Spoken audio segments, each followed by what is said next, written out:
Point out the importance for reference panel not cleaning but maintaining it. Because when going for not for calibration measurements but for ecological measurements, whatever, we counted that after the campaign, when we compared our field spectrula to a laboratory spectrum, you can actually even see clay absorption just because it got dirty. And I'm not speaking the worst thing which was happening day one of the measurement. The student just got sunscreened. So we were thinking about, shall we kill it, go home, or we continue? Well, so now you made me want to tell a story as well. My best story on Spectralon is there was an ocean group, and they were doing measurements on a boat. And so they were getting ready to make their measurements of the water reflectance. And somebody asked, where's the Spectralon? And they said, well, I think we saw it up at the front of the boat. And they went up to the front of the boat, and there was one of the people who was working the boat, was a fisherman, was cleaning fish on the Spectralon panel. Oh! Because it looked like a Teflon cutting board. So it's So now we come for the atmosphere part. Or is that good? So first one will be a brief recap. I'll switch to the slides. You all know that second part is the atmospheric correction, different parameters, wind regions, what's going on with scattering, different components in flat terrain. Then the ATCOR approach. ATCOR is a commercially available atmospheric correction package developed by my colleague Friedel, but it's also valid for flash. So it does not, there's consistency in these approaches. So whatever I'm telling you about ATCOR is valid also for most of the parts for flash and other codes as well. And finally, there's an uncertainty estimation example, how to include the uncertainty retrieval when using atmospheric correction. So we will have lunch somewhere in between, so give me a sign whenever you're saturated, whenever you need a break. And also, if I'm going too fast, if I'm going too slow, let me know.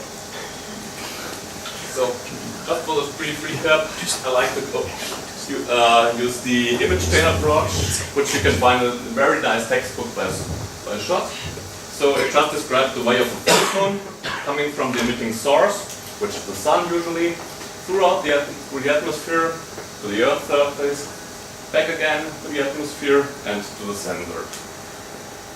So, first radiation sources. As you know, every object is emitting electromagnetic radiation, and that's according to its temperature. So, depending on the temperature of your black body, you get a different spectral shape, you get a different amount.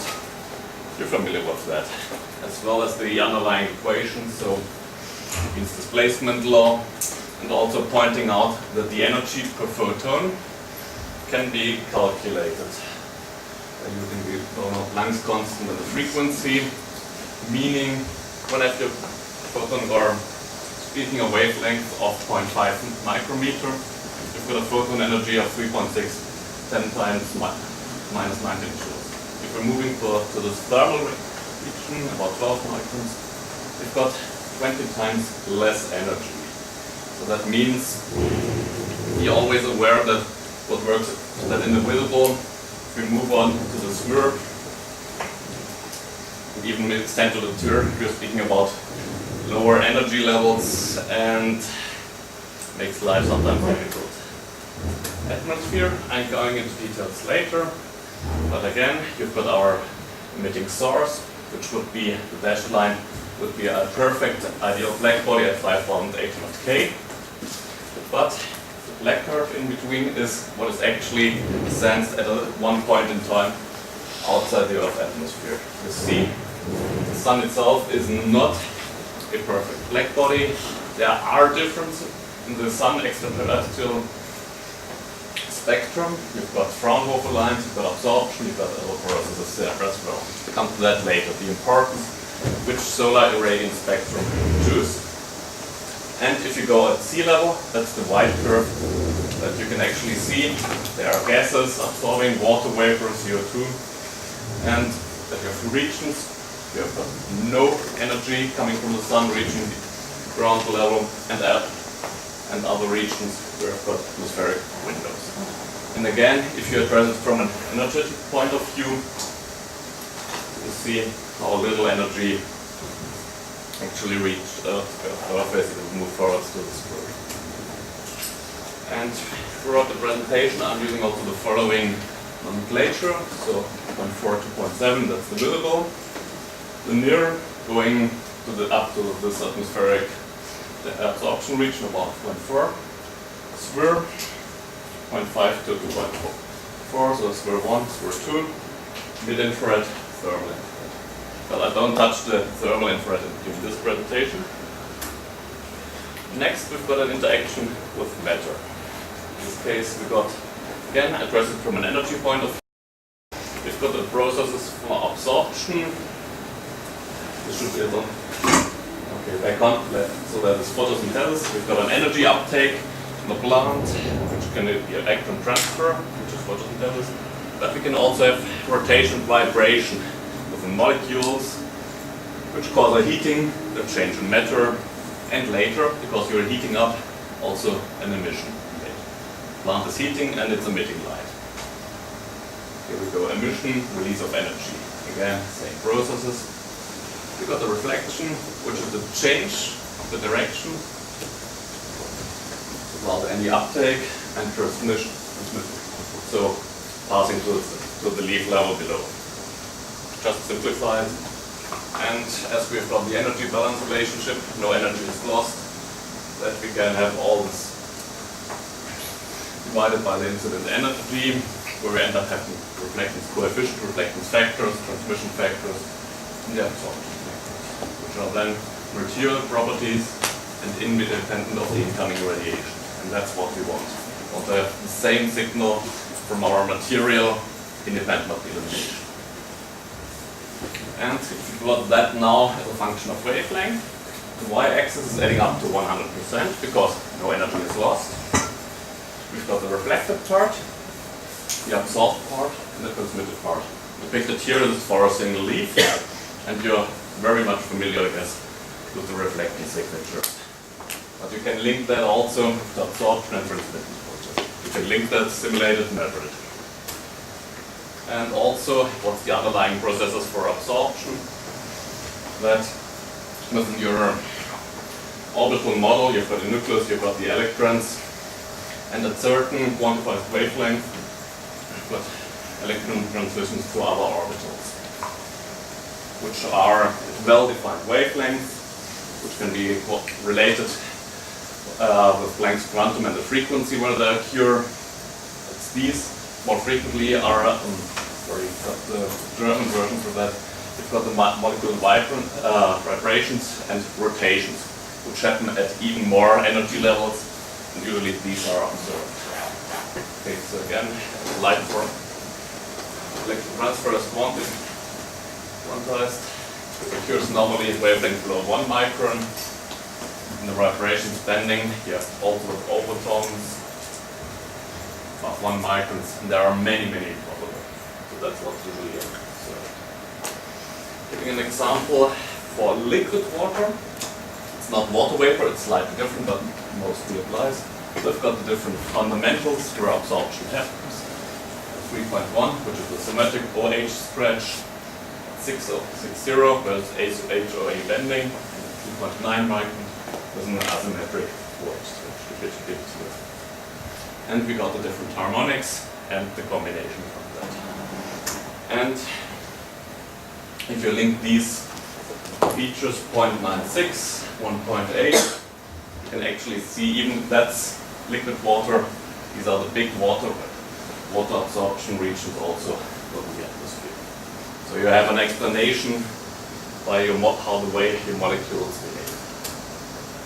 And finally, last thing is the basic for all spectroscopy, transmission spectroscopy, is Lambda's law, where you've got your sample, maybe chlorophyll, might also be your blood sample. You have your lamp, you know how much energy you put in the sample, you know how large it is, And you can have a detector measuring how much a certain wavelength actually passes the sample. And this transmittance of your sample, T is the one after the sample divided by the one coming in, can be linked directly with the path length, the concentration of the absorbing molecules, and the molecular absorption coefficient. This can be looked up in tables. The path lengths you can measure, but therefore, by the absorbance, you can actually measure the concentration of absorbing molecules, which is done in every lab. So that's the beauty of spectroscopy, that you can measure the concentration of absorbing molecules. And this also, in some limitations, valid for reflectances. So finally, for the sensor, simplified sensor models. There will be talks on this later on, I guess, or happened yesterday. Simplify our input, set the radiance, the amount of light.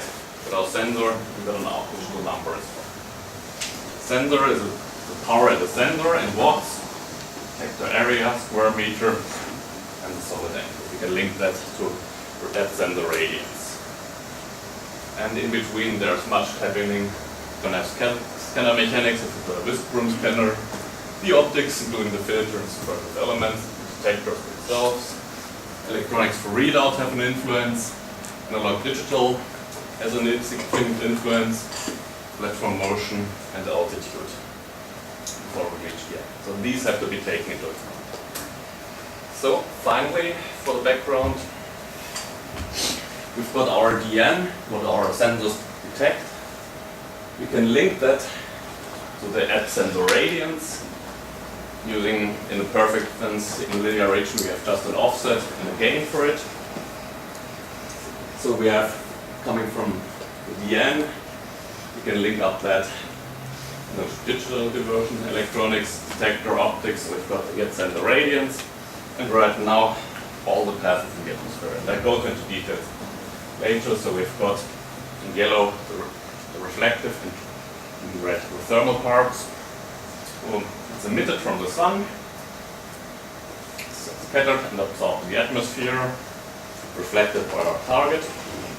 We also got scattered incoming radiation, reflected towards the sensor. We've got the scattered part also reaching the sensor, which is skylight. And we've got also adjacency effects. Radiation which is scattered by the surroundings into the sensor. So, and now we want to focus on atmospheric correction, the process in the atmosphere. Am I talking too fast? So, in the left part, it's the reflective, right part the thermal region. Depicted here is the overall transmittance of a typical atmosphere. And again, we have got a shorter wavelength. We've got ozone and other things preventing us from the high radiation.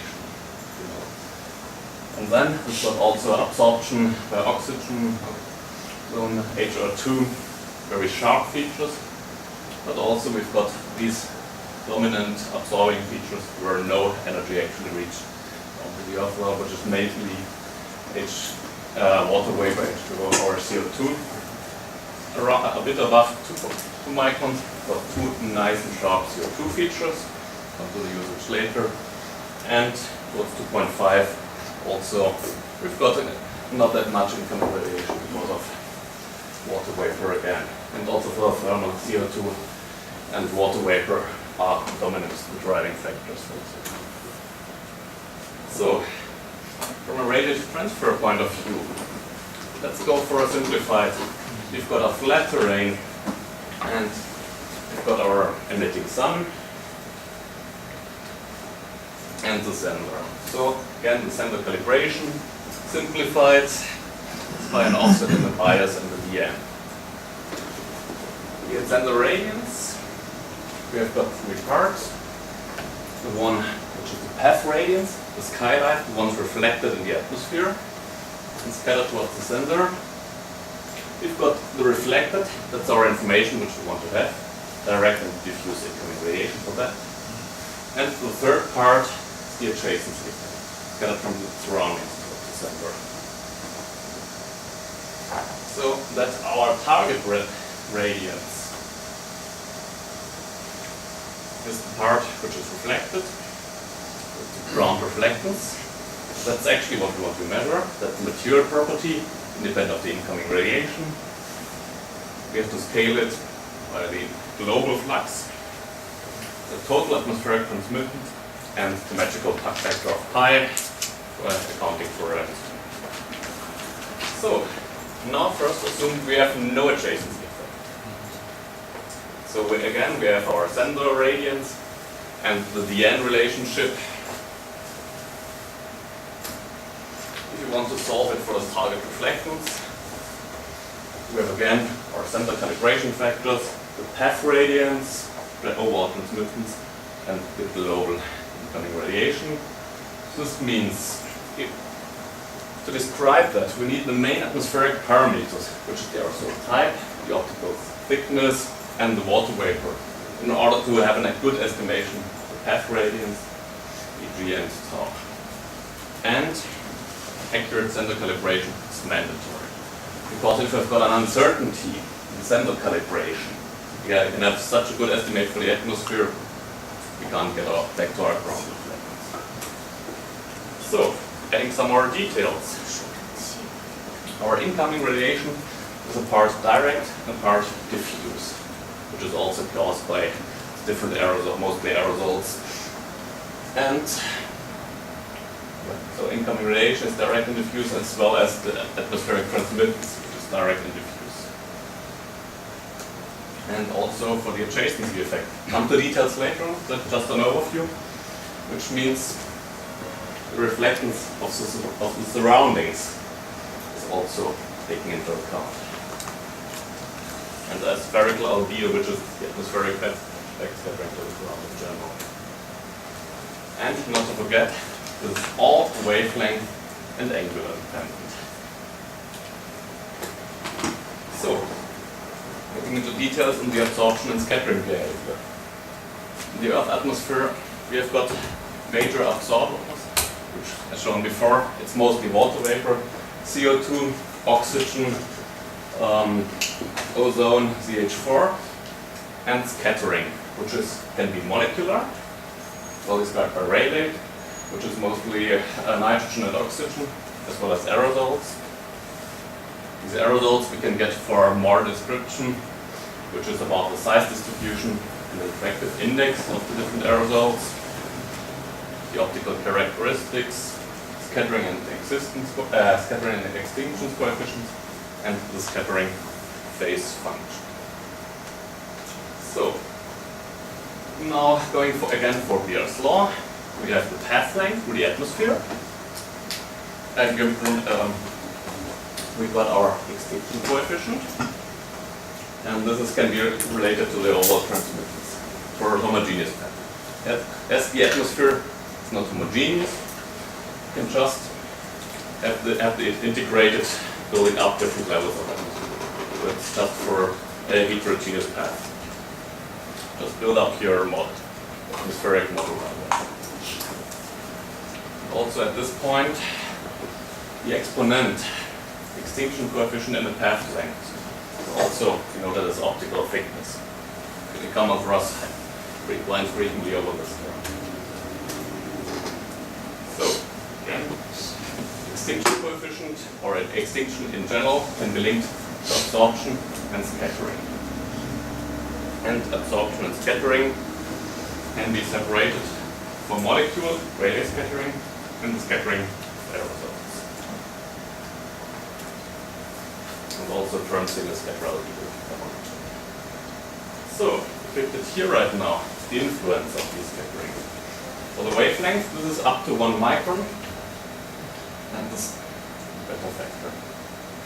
First part is the dashed line, which is the Rayleigh scattering. And this can be very well approximated by constant wavelength to -12.3.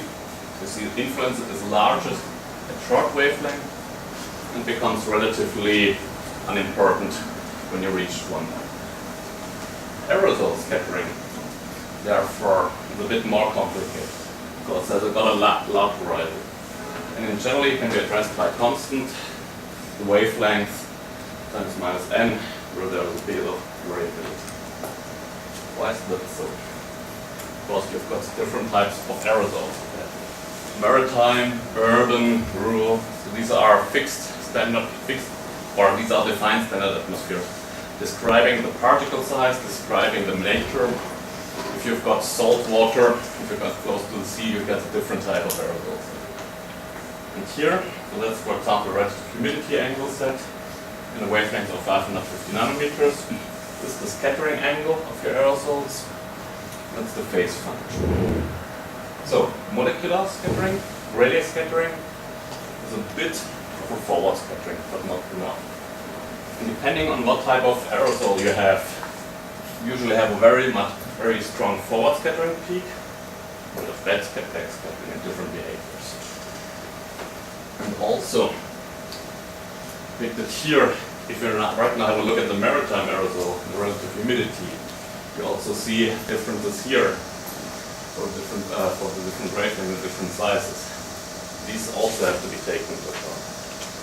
The scattering can be described, and usually you don't have a perfect maritime or whatever aerosol. That's an assumption, but can we have mixtures between the different aerosols. And not to forget the phase function. We've got Rayleigh, which is a bit kidney shaped. This would be a total isotropic, and water aerosol, which is a very strong fold. So, depending on your incidence direction, you got also a different distribution, different amplification of your signal, different extinction. So this is also an atmospheric process. You have to take into account your sun and viewing geometry. So the angular behavior of the scattering. Also, the next concept is the visibility on meteorological range. This is highly important. This is done by the Cauchy-Meyer equation. We've got a different contrast coefficient at a certain wavelength.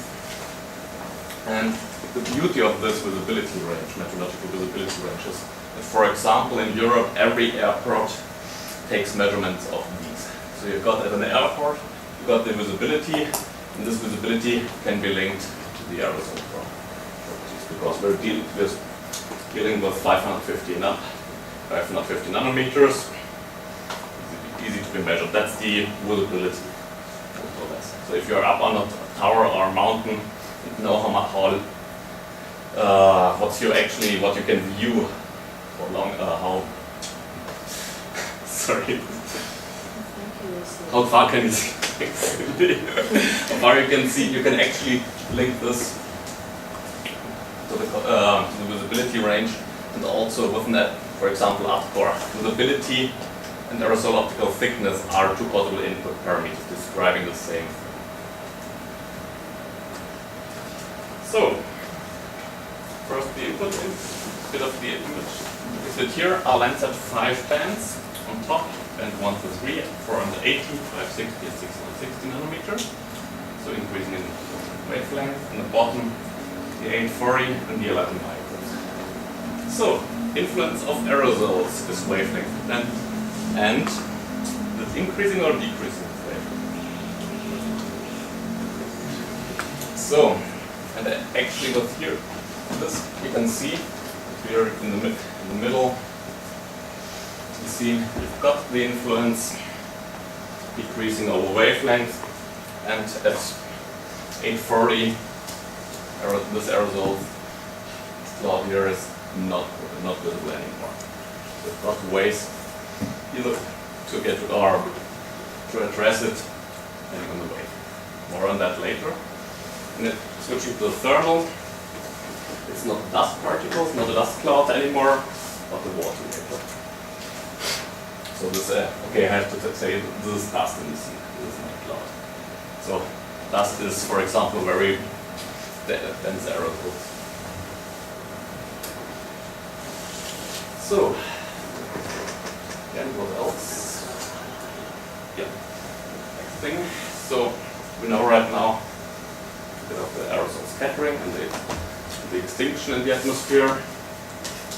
But let's go also for the adjacency effect, because this is also governed by how much diffuse incoming and direct incoming radiation we have, and about the scattering in the atmosphere. This is largest if we've got a very high reflectance contrast and short wavelength. Again, it's the aerosol spectrum. So, luckily in the blue-green spectral region, the contrast is usually smaller, but in the near, if you've got vegetation and a lake nearby, you have this influence. This means, back out to the center, within for 1 pixel, we got influence from the neighboring pixels as well.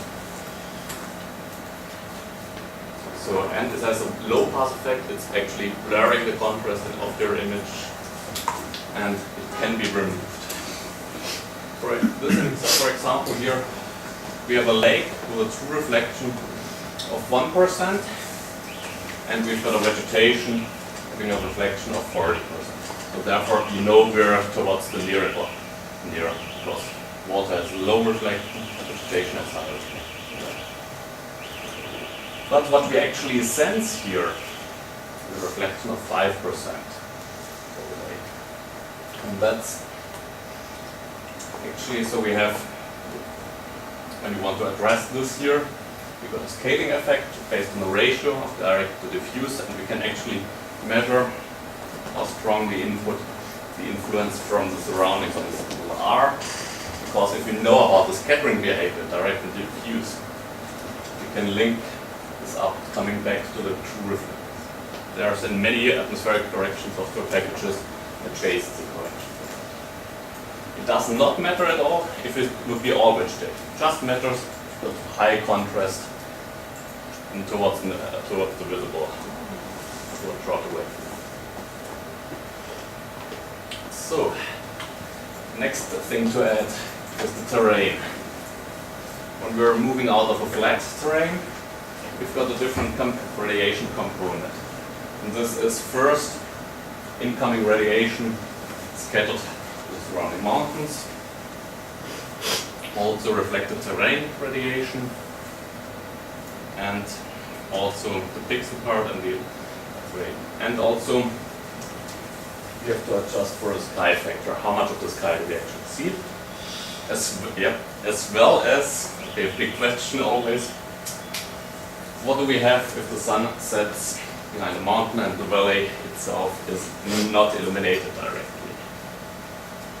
What's the color of shadows? Green?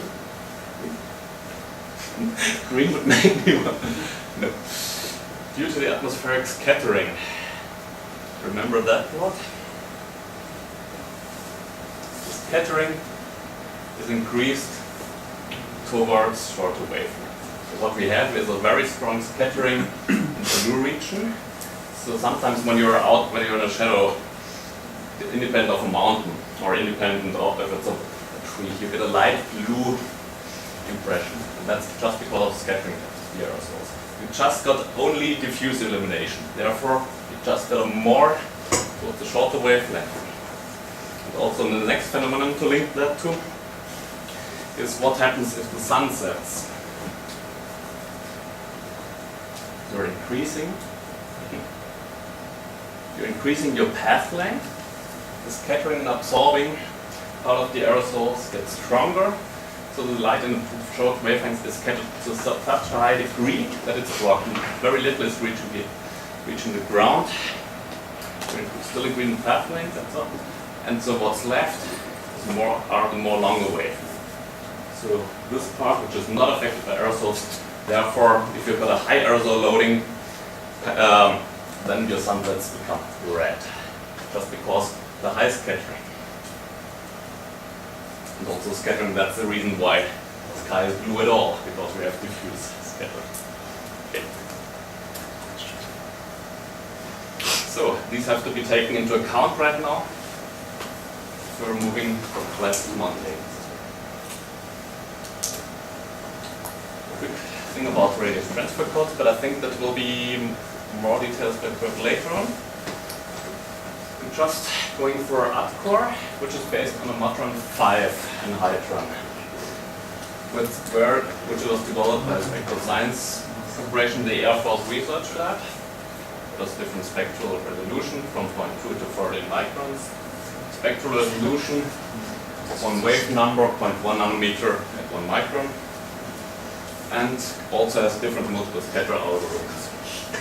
Also a couple treatment of absorption scattering. Also, we also had one experiment where we also included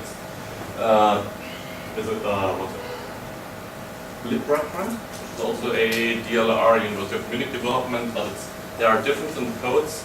They're pretty much similar, but I think Kurt will go into details on that later. Good. You're saturated, or shall I show now how to use the physical basics so correct?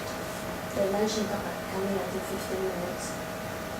15 minutes. So if Or yeah, let me know if this speed is okay. Good. Good. So what's the overall workflow, right? Good. The overall workflow right now for correcting.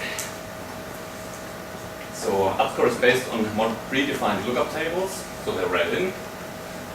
First thing we do is that we mask in all the haze, the clear, the cloud, the water, and the shadows. If appropriate, we first have to correct for haze and cirrus. Details later, also for the shadow. And then we need to get our aerosols first. Therefore, we need a dense dark vegetation algorithm where we finally get the visibility map, which is equal to the aerosol optical thickness. With that, we can update the path radiance. With that, we can go for our water vapor estimation, iterative retrieve the reflectance, including the adjacency and spherical albedo effects, go for a spectral polishing or BRDF correction afterwards.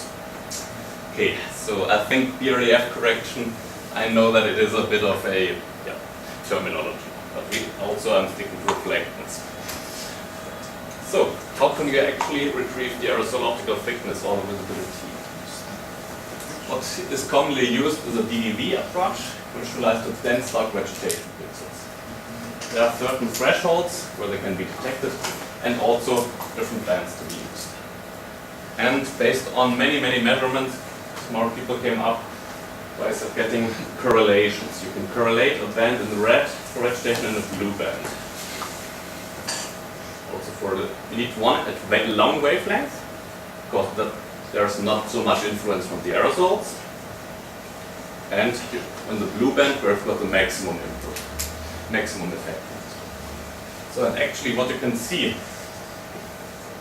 or if you've got too much scattering, you've got additional path light, your sensor signal would be higher. If you have a radiance, it's decreasing. That's because you've got this additional part scattered towards the sensor.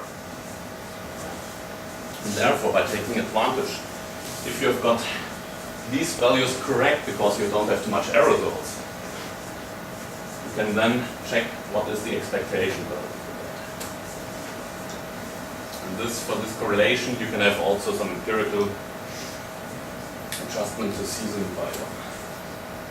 So, if you're coming back to our equation, we've got the path radiance, transmittance, your reflectance, incoming radiation. We have the reflectance in the red, which is known by an empirical relation from the reflectance in the sphere. Then we can calculate our global flux, transmission, and path radiance as a function of the visibility and fit a resulting curve to the sense gradients, which can derive our results in the visibility. That is, we are right now modeling this curve using our lookup tables, the sun geometry. So that is the expected values as a function of visibility. This would be a model approach for simulating different visibilities. And whenever our measurement agrees with the model, we've got our first guess for visibility. Simple as that, but it works. And we're not doing this only for one pixel, but as many dense dark vegetation pixels we find in the scene, So now we're not depending on a single pixel. So, aerosol type retrieval. How can this be done? Again, for reflections in the blue and red, it's known from the correlation with the sphere. You can calculate the path gradients, again in the blue and the red. So we've got the radiant at the center, minus the reflected ones. And right now we can go for a double ratio of the scene, the radiance actually sensed, and the radiance from different mod runs for different standard aerosol types. So we can have the expected rate for rural, urban, maritime, or desert. And then therefore we can select the aerosol which is closely matched to the standard types. So the ratio. And again, if you see this plot, you see the change again is increasing towards short wavelength just because aerosols have these values. Actually, so that means forward modeling and checking what you're modeling with reality is, and the closest match gives you your aerosol types. In practice, there is a bit of ambiguity in that sometimes you get pretty close answers for one aerosol type and aerosol thickness to another aerosol type and another thickness. So it might be that the closest match to your assumptions is an aerosol type which is not realistic for you. Because if you're in the middle of the desert and the best match would be an aerosol for urban, and you're sure that there is no seas around, and you know that this retrieval is. So this should be taken with caution. If you've got some double checking in human interaction or prevent some garbage from that, it works well. But to have it fully automated, this aerosol type retrieval gives a bit of headache. But usually it works well, but not in 99% of all cases. So, water vapor retrieval was implemented with an ATCOR, the APCOR approach. It's the atmospheric pre-corrected differential absorption algorithm. Where, for example, here you see the water vapor feature centered at 0.9 microns. You've got an absorption, and in this region, the atmosphere is not totally blocking all the radiation. But remember Boer-Lambert's law that the depth of the absorption is a function of how much there is, or how much water vapor there is. So if we have got a channel left and right of the absorption, and one channel measuring directly within, we can have the absorption depth, that this ratio then fit against the water vapor. We got an answer for that. This works well if we have bands within covering the water vapor absorption region. If we have broad bands and no water vapor bands, it makes life difficult. So we have to get water vapor not directly out. And also we can use not only one water vapor feature, but there's different. So we have right now having set our aerosol type, having the aerosol optical thickness, having set the water vapor. We know the path length, the position of our sensor, done. Yeah, okay, one other thing important, the targets used for this must not have water absorption. So if we've got vegetation, having vegetation water content, we're messing up a plant water content with atmospheric. So, next step, topographic correction. There are certain problems. In theory, the Lambertian cosine law results usually in an overestimation of the topographic influences deep terrain. Here the reflectance behavior is especially pronounced in the steep terrain, and BRDF is surface cover dependent. So, yeah, here are just depicted. Question. So, yeah. So when you say steep, it's over 30 degrees, 50, 60, 80? What are we thinking? You check, we're using a local incidence angle, so the normal to the illumination. And so we're right now not correcting anything below 80%. So that's what we finally came up with. So that's yeah. But it means you don't have to have the surface normal.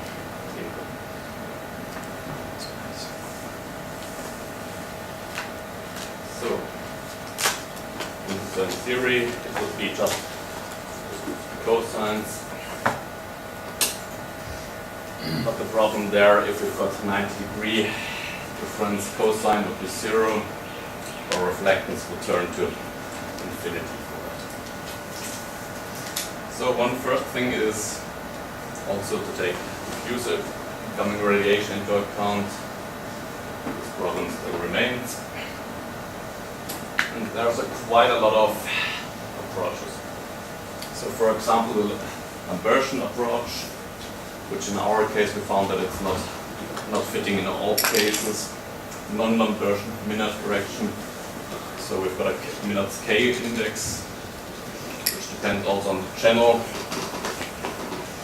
And we've got an empirical statistical, where we have our cosine factor and the reflectance, so getting a slope from that. There are different ways to approach it. Pictured here is the reflectance and illumination. So for a few of that, so the solid line would be Lambertian, and again you see, the closer we get to 90 degrees, the more we speed up, or the more we boost our reflectance. The question is how much. So a solid would be which solid that is. I have to get back to Ralph on that. The thick ones here are minute K, 2 parameters. The gray also, 2 of the minute corrections, and the dashed is the secret. So you see there's quite a lot of approaches trying to prevent this 90-degree problem, or trying to get something more realistic. Also 2 examples here. So this would be a Lambertian correction, or empirical correction, and this is an illuminated PM. So you see, especially in these dark regions over here, you've got shading. For the Lambertian correction, you would have a really a lot of overcorrection. And so what we found best is an empirical correction, which starts at different thresholds, and therefore reduces the reflectance. So we've got Lambertian reflection times our magical G factor to reduce that. Also, we're preventing atmospheric correction, topographic correction on shallow slopes, because we don't see the need, or there's not much need of that. Recently, we also included, or was mostly Daniel Schlepfer, the BRDF correction, which is a true BRDF correction called RefCore. The reason is this here is a mosaic of certain flight lines. You've got the gradient towards the end of the flight lines, you've got the illumination gradient. This terrain, if you go for this terrain correction, you can get out, especially in the northern parts, or upper parts here, you can flatten out the terrain effects to some degree. But then also, you still have this angular effect, the wide field of the center. What we want to have is a seamless mosaic. So that's influence of the terrain, and this here is the real angular behavior of the surfaces, where we need some approaches. But I won't go into details for that. Some other things, quickly go to that, because that's not important for this. We have a de-shadowing algorithm in place. So what's right now happening if you've got cloud shadows? We are blocking the direct part, so we've got only the diffusing. So if we can now parameterize our atmosphere, we can calculate what's diffuse and what would be the direct, and correct for this. So again, we need channels in the near infrared and the SWIR, which works most best. So we've got direct to the ratio of directed to diffuse. So anyone hopefully can now answer why there's not so much influence in the SWIR. Any guess? We have angular behavior like this. What could the reason be? Aerosols, okay. So that's also one of the drivers behind. So this is for a visibility of 50 kilometer and a visibility of 23 kilometers. Therefore you can see again the strength of this effect depending on the aerosols, and hereby we can have a mean of estimating what part we're missing. It is an iterative process, so we actually have to detect the shade area from non-shade and the core shade area from the surroundings. So there's a bit of geometry also involved, because you don't have during the different scattering, you don't have a core, don't have a shade, and on the next pixel directly there's no shade at all, but you have got a scaling factor in between. Won't go into these details, but actually we're reconstructing our ground reference, and you'll find the center correction term, F radians. Right now the transmittance is scaled, the scaling direct and the diffuse component. And this direct we reconstruct. So we can derive a shadow map. This is airborne data set. We've got a shading here. This is different shadow maps. And here you already see a bit of structuring. So that's the scaling of the shading, which we need to put a nice correction. So you've seen that slide. We're actually, what we're doing is we're adding the direct illumination, which is blocked. We've got a very nice picture, no Photoshop involved. Thing is that within these corrected areas, what we're doing, we're scaling up the signal. We've got less incoming radiation, and we're scaling up the signal. Therefore, we're scaling up our noise floor as well. So we do not have the same spectral properties. We've got higher noise in these areas. And therefore, we flag them for the user knows, hey, this one has been rescaled. Take attention, the data is useful, but we're scaling up noise, we're scaling up all the errors associated with that. But we're making data useful. And also, as this is an empirical approach, we can also, if you've got high enough resolution, we can also scale up this for building shadows. So this here is corrected for the building head. It looks flattened out, it does not look nearly as interesting as this one, but right now we've got the material property and not the shading. So the method can be fully applied automatically, but as thresholds are used, if we do it interactively, we can achieve very good results. And again, we need two bands, red and the near infrared, to take advantage of that. And we need an appropriate scaling. Also, don't go into details, but what is used in practice is haze removal. In this part, if you have haze, we've got an additional part of the signal coming from the haze, because here it's bright, so we've got different radiation coming from the haze, and if we can quantify this, we can subtract that from the signal. And again, we need here in hazy areas, and also there are few cases when it does not work. And we need different bands for that as well. And again, cirrus removal, which is also additional path gradients actually. This is a high flying aerosine. We're going to actually correct again for this. But as you can see here, the influence of cirrus, you don't have a shade cloud and no cloud effect. So we're actually getting the borders right. This is where it gets difficult. So, a few words on other ATCOR modules. I don't go into too much details, this will be parts later. We also got a spectral calibration based on publication by Wolf Richter, Luis Gante and José Moreno. If we have got these sharp atmospheric features like oxygen at 760 nanometers, and we've got our wavelength calibration wrong. We want to correct for this, because that's just the atmosphere influence. And we've got it wrong. We've got an overcorrection at one point and an undercorrection at another point. So we've got a spike in here. But what we can do right now, we can shift our wavelength and apply a smoothing right here. Whenever we've got a smooth signal and correct correctly, we know that also the wavelengths are correct.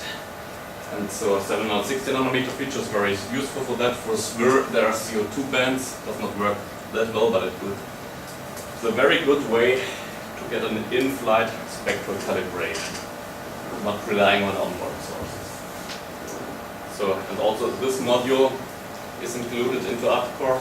We also got a spectral smile correction in place, because this here, if you've got for line scanners, for line detectors, that's easy. You've got one wavelength shift per detector. But if you've got a 2D array with spectral smile, you need to get a cross track, get that correct as well. Also, we've got an in-flight radiometric calibration module, which does the following: is that you need to have your reference targets measured here. But so we've got our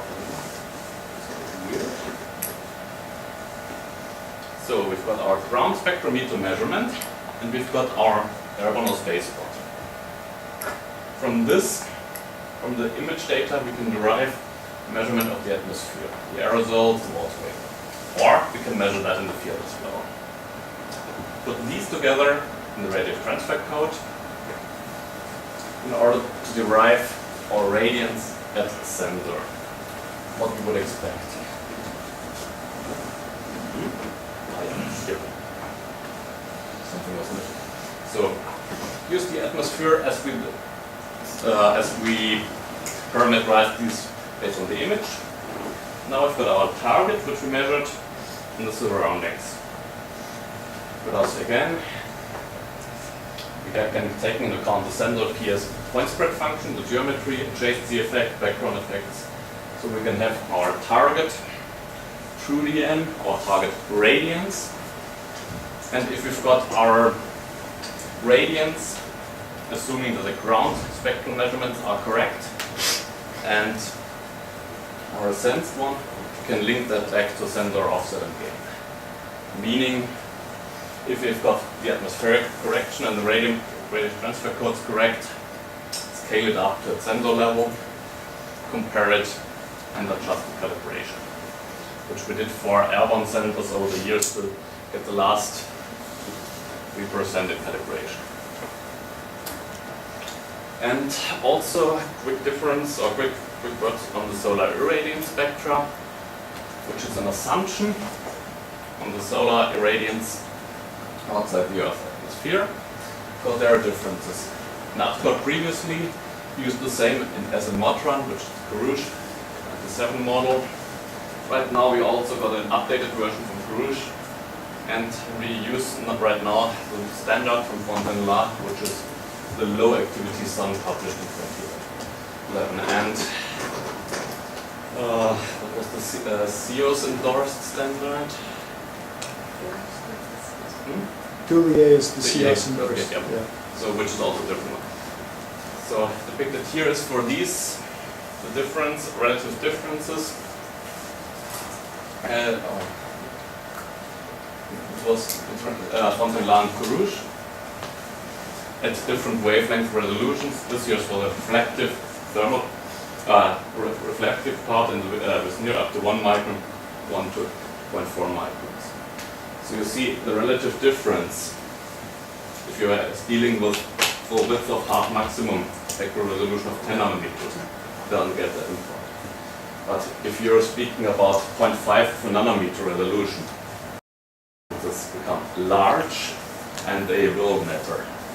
So whenever you've got an instrument measuring at 1 nanometer spectral resolution, it will definitely affect the quality of your data, how good these different models are, and also limit or improve the intercomparison. Therefore, with an ADCOR we can change the different solar irradiance models. So if you want to stick to Fontaine-La, or if you want to go for Khrushchev, so there's a possibility to change. But just to foster the awareness, I think there will be also, could be later on also. Good, and this concludes the first part. There will be something on the uncertainty related to it later. Are there any questions? Or should I? Yeah. So, is all this done by you before you give it to the user, or is some of this done by the user afterwards? So, in case of Nmap, and in case you order airborne data, this is all done by us. We have a few things where we let the user interact, user decide, for example, if they want to have an interpolation of certain wavelengths where we don't have any signal, any meaningful signal.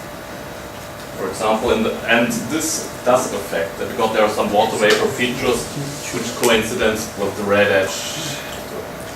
Is near. Some interpolation methods do mess up your red edge. So we have a safe standard setting where we know that the most 80% of the users are happy with. But the things here is that the aerosol retrieval, the water vapor retrieval are scene dependent. So actually we're correct. We're deriving our atmospheric parameters from the scene. What the users can provide or did in the past were ground reference measurements. So that as an additional workflow we can check, going for the in-flight calibration module, check if everything's okay or just forgo for a comparison. What could be done is that the user also provides aerosol optical thickness measurements. If they have a sun photometer out there in the field, they've got their measurements. And we can provide input that into that, not derive it from the image. Also, I have a question. In China, the Chinese satellites just have four band. It's blue, red, green, and green. So, do you stress how to remove the case of currents in Chinese satellites? They use ADCOR or other software or other method. yeah, so I think for Hazel, so you Yeah, because it's just for band. Most Chinese satellites. for haste also would be nice to have a band what's longer, 1.6 meters. For 1.6 band. Well, Yeah. you use the 1.6 band. For what's long near, let me see.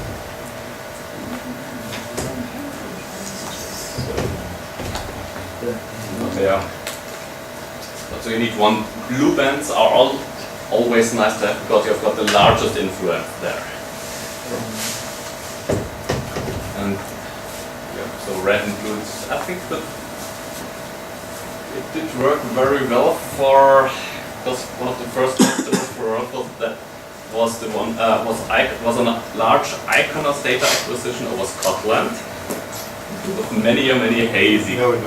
Many hazy scenes, and they could make the data useful. So I think this definitely worked right. So Usually use 1.6. it will improve it, but I think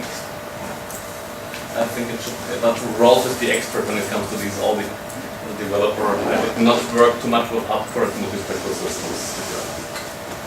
Mostly working with airborne space spectrometers. Have the resolution of the band. Yep. Also, which might slip your attention is also when it comes back to aerosol retrieval. we're depending on dense dark vegetation. When right now, being on the calibration side, what you don't usually have is dense dark vegetation. Because these are desert sites, so therefore it is comes in handy if you've got an aerosol remover. Meaning if you can, there's aeronet stations if you're lucky close by. You can also, some users also go to Modis products. I have no idea how accurate they are. It's even good over desert sites. Okay. So you can come back at your aerosol retrieval from another mission, incorporate that. So that's also for, we had, not in the campaign that Kurt showed, but the year before in the precursor we got HiMap coming to Tuscaloosa, and the way we set up the flight lines, we did not have any vegetation in there, even though there was vegetation that irrigates the long touch. So we had no scene-based aerosol retrieval for that, so we were depending on others. So, and if worst comes to worst, you can also have an educated guess make an assumption on that the results.